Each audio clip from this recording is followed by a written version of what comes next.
Hello, everyone. Happy Friday. Today, I'm just recently getting off of my social media strategy session that I did with any entrepreneurs that wanted to come to our room and learn about different ways to elevate your social media and also give you some tools and insight just to make it a little bit clearer for you. So, in this room, I shared 10 misconceptions that I have experienced about social media as a social media manager, someone that manages multiple different industries for different clients. So, I just talked about a few things that I have observed through time or that I've learned through studying. And so today I'm going to be sharing three of those with you. And if you want to learn more, you can meet me at our Boss Bay Blog Brunch, which is happening tomorrow, Saturday, 11 a.m. Central Time to 2 p.m. Central Time. And you can join me there. I'll be doing a social media strategy session. I'll be answering questions and I'll also be interviewing business owners. So the first misconception, no, I'm sorry, before we start, let me make sure that this is live on Instagram too. Okay, so the first misconception that I'm sharing today is that you have to have a social media on every platform. A lot of people assume that in order for you to be successful in business or in order for you to gain growth or be popular, that you have to have a social media platform or you have to have a social media account on every platform. So that means when Instagram came out, you said, I need an Instagram. When Twitter came out, you said, I need Twitter. You said, when Facebook came out, I got to get a Facebook. When Threads came out, you said, I need Threads. When Lemonade came out, you said, I need Lemonade. When Pinterest came out, you said, I need Pinterest. When Melon Interest came out, you said, I need Melon Interest. I mean, it just, the list goes on and on because there's always going to be a new social media platform. So one misconception is that you have to jump with what's quote unquote trending just so that you can catch people. Now, are there benefits to joining an app right when it's fresh and new because you're going to get a specific audience? Yes. But what I recommend is doing the research on what kind of audience you're going to be getting, because there may be a type of people that are joining this platform. And if those type of people are not the majority of your target audience, then it doesn't necessarily make sense to just jump on because it's something new. So that's the first thing. The second part of it is also social media is just a platform. So there's multiple social media options. You could choose to have a platform on Facebook. You could choose to have a platform on Instagram, but it's still all one thing.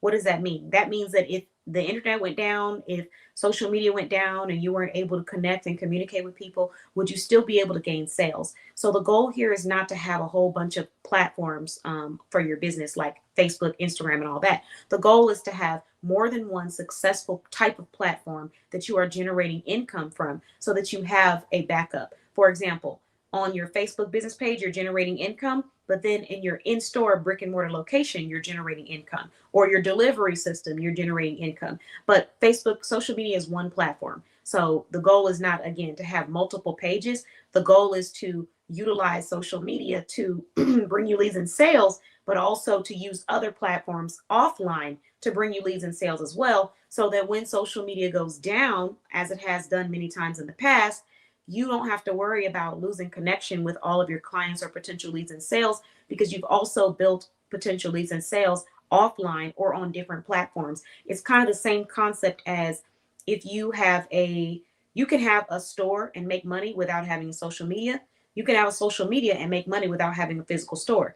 You can have a website and not have a physical store and make money, but you could also have a physical store and not have a website and make money. These are all different types of platforms, right?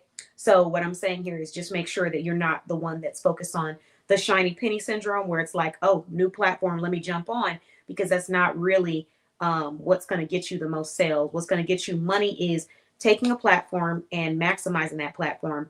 And once you have succeeded in understanding and growing your business on that platform, moving to the next platform one by one, bit by bit, not just jump on everything and try to be everywhere all the time, because you might dilute the quality of your message and you might not actually be talking to your target audience.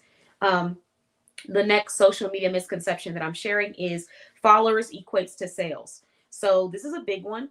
A lot of times, business owners and shoppers, you see a brand and you will assume that because it has a lot of followers, that means that the quality is up to a certain par. But I've experienced myself where I've worked with people who have had lots of followers, and the performance level that they were at was probably like at the same performance level at someone that had very little followers. So following cannot be what you use to determine if you are being successful on social media, and it should not be your focus. Your focus should be on content creation. And that's where we go into tip number 3, which is focus as followers is not as important as focus as content creation. So you're so focused on follow me here, follow me there, trying to get people to follow that page. But in reality, all of that energy should be put into creating content. Because if you're creating content and you're just blasting that content out on your email newsletter, on your social media, you're going to increase the chance of people actually coming back to engage with you or visiting your website. The more content you have. But if you're telling a whole bunch of people to follow you and you don't have any content sharing your products and your services and your videos, doesn't necessarily mean you have to be in it. But if you don't have the content, what are they following? They'll follow you and then they'll like one post and then never see a post from you again for like 2 to 3 months. So don't focus so much on the following, focus on the content that you're creating, because when you create valuable content, you're going to attract that audience. I have one of my clients right now who I have created content for her and set up a lead funneling system. And just by creating content in this lead funneling system, I've been able to generate over hundreds of emails for her, people who have subscribed to her email newsletter that now want to be a part of her community so they can join her events, so they can learn about her products and services. So I'm getting like hundreds of emails every month I'm having to fill out. I'm getting hundreds of requests from this lead funneling system. So I didn't focus on, we have to have X amount of followers. I focused on we have to put out quality content and we have to have a consistent flow of content and create a schedule. And that's what I did to help grow her platform. So these are just examples, but don't get stuck on the numbers of the followers, because you could see someone who has like over 600,000 followers and they can be struggling with gaining sales or have not even landed their client yet. And I've seen this happen where I've had people come to me who have way more followers than me on Instagram or social on Facebook. I have 6,000 followers on Facebook. I have 200 on my almost 300 on my Instagram business page, and about 700 on my Instagram page, and about 140 subscribers on my YouTube. And I got multiple platforms, but the point is I had about 200 followers on one platform, and someone reached out to me who had 10 times more than that, struggling with gaining sales, struggling with gaining leads. So followers does not equate to sales. And once you learn the true purpose of your social media, which is to make someone feel something so that they feel inclined to click on a link or follow a simple call to action that is going to lead them into purchasing with you, then you'll start to be a little bit more productive versus worrying about what the next person is doing.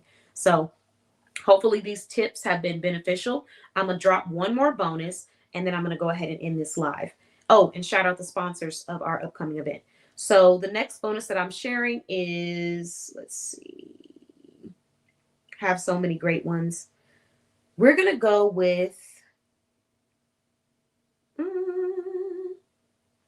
you must post multiple times a day to make sales or to grow your social media. That is a quote unquote myth. Will it help?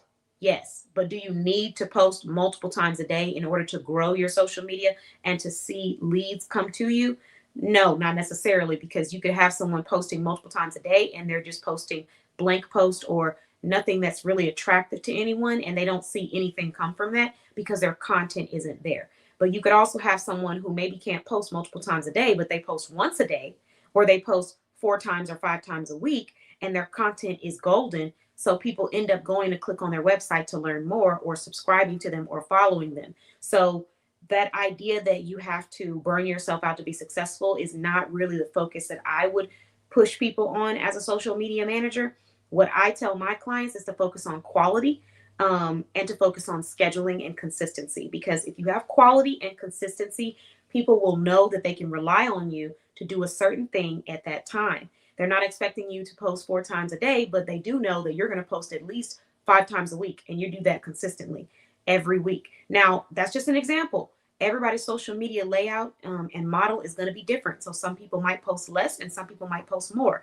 But if you have great content, quality content, then yes, posting more content would be awesome. But if you don't have the quality content where you're able to really connect with the audience, then maybe not. And when I say quality, I'm not saying that you have to have the bells and whistles and the perfect machines to create the content. I'm saying content that is authentic and that is valuable and will reach somebody and connect with someone on some level. So whether that's providing solutions, whether that's providing inspiration, whether that's providing how to do videos, whether that's providing transparency moments or talks, things like that, whatever that is. But if you can create and produce that quality, then you can increase your chances of someone making a purchase with you or clicking on your website and becoming that future lead. So hopefully these tips help. I'm going to go ahead and hop off. We do have a couple of other events today. We have our live podcast today. If you want to join us, we're talking about tips and insight for people that are in relationships, romantic relationships, and how they can better support their relationships. So everyone that's joining is coming from a different walk of life. We have some people who are single, have been in relationships, have been married, different walks of life coming to share wisdom for our community, because I do understand that even though we are entrepreneurs, creators, dreamers, workers, we also have personal lives, and how your personal life is will also affect your business life in a sense. So if you have a smooth relationship building process for all types of relationships in your life, you're going to see more growth from that. And so that's what our goal is with this podcast. This will be our last romantic podcast. And then moving forward, we'll be talking about business relationships, family relationships, friendships, things like that, because those are the relationships that do move our life and kind of affect us in a positive or negative way. But yeah, thank you so much for watching. Hope you enjoyed, and I'll talk to you guys soon. Bye bye.